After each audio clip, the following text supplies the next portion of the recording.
Hey everyone, Lila here. And what I'm about to lay out for you today is something I genuinely never believed I'd be saying at this stage of my career.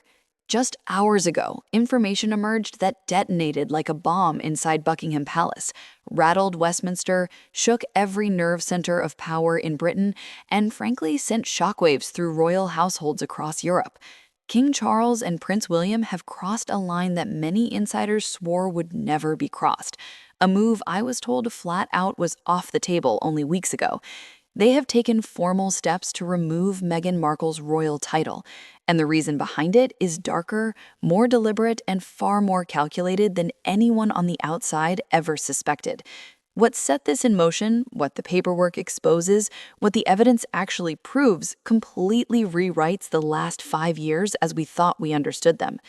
Before we go any further, you need to subscribe right now, because this is not being explained honestly or clearly anywhere else, and this story is evolving faster than most newsrooms can keep up. Hit that button. You'll want to be here for every development as this unfolds. Now, let me be crystal clear about what we're dealing with. This is not rumor. This is not palace gossip. This is not anonymous whispers passed around at cocktail parties. Sitting in front of me are verified documents, sealed financial records obtained through a formal investigation, and what's inside them is staggering.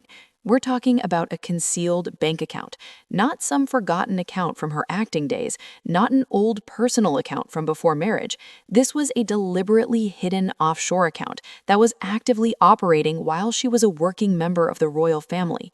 And the transaction history, the behavior pattern revealed in these records, goes far beyond sloppy bookkeeping or bad judgment. This points to something much more serious. The investigation into this account didn't start yesterday. It began 8 months ago. That matters. This has been unfolding quietly, methodically, with forensic accountants poring over records Meghan believed would never surface. The account was set up in the Cayman Islands. Pause on that. Think about the intentional choice to use one of the most opaque banking jurisdictions on Earth.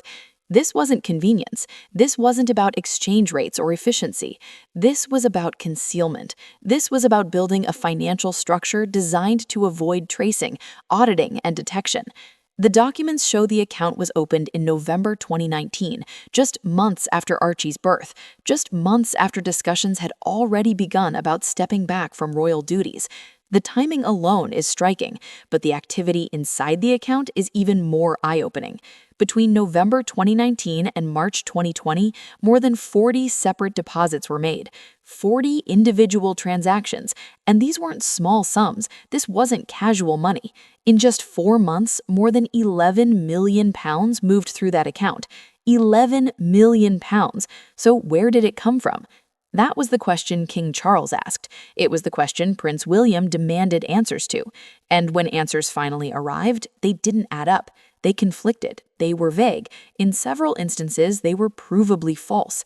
Internal palace correspondence I've reviewed, official communications between senior household staff, shows that when Meghan was first questioned about unusual financial activity flagged by royal accountants, she denied having any offshore accounts at all.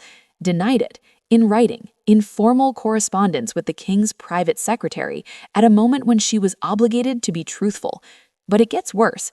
Investigators traced the origins of several deposits, and what they found raised even more serious concerns.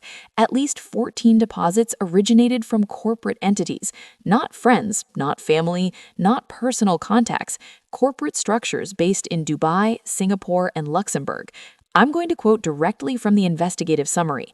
Multiple wire transfers originating from business entities with unclear ownership structures and no disclosed relationship to the Duchess of Sussex. Let that sink in. Corporate payments flowing to a working royal while she was representing the crown on the world stage. What were these payments for? What services were being exchanged? What agreements existed behind the scenes? These weren't rhetorical questions.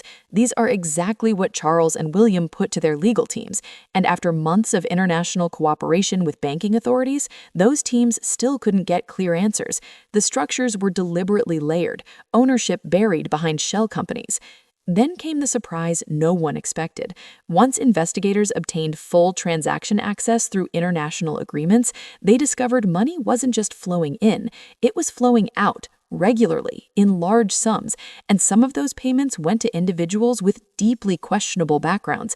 I'm not speculating, I'm reading what's in the file. One recipient was a Los Angeles-based media consultant with documented ties to tabloid outlets. Another was a PR firm specializing, in their words, in reputation management and strategic narrative placement. Another payment went to a digital marketing company focused on social media manipulation and perception campaigns. Stop right there. While Meghan and Harry were publicly condemning media intrusion, suing newspapers, and claiming the press was destroying their lives, Meghan was financially tied to firms whose entire business model is shaping coverage and planting narratives. Not once, repeatedly, over more than a year, payments totaling just over £3 million. $3 million to media operators while presenting herself as a media victim. And here's where this becomes explosive.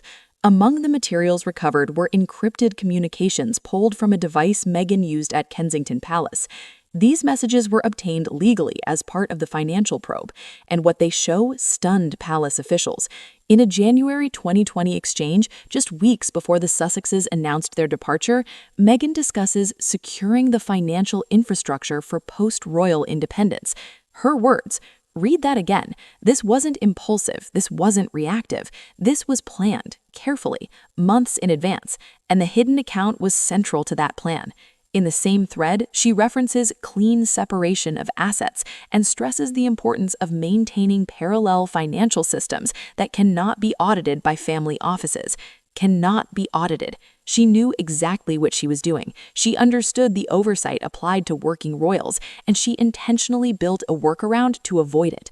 This isn't privacy. This isn't independence. This is deception. The investigation uncovered more. Travel records, not official engagements, personal trips that never appeared in the court's circular.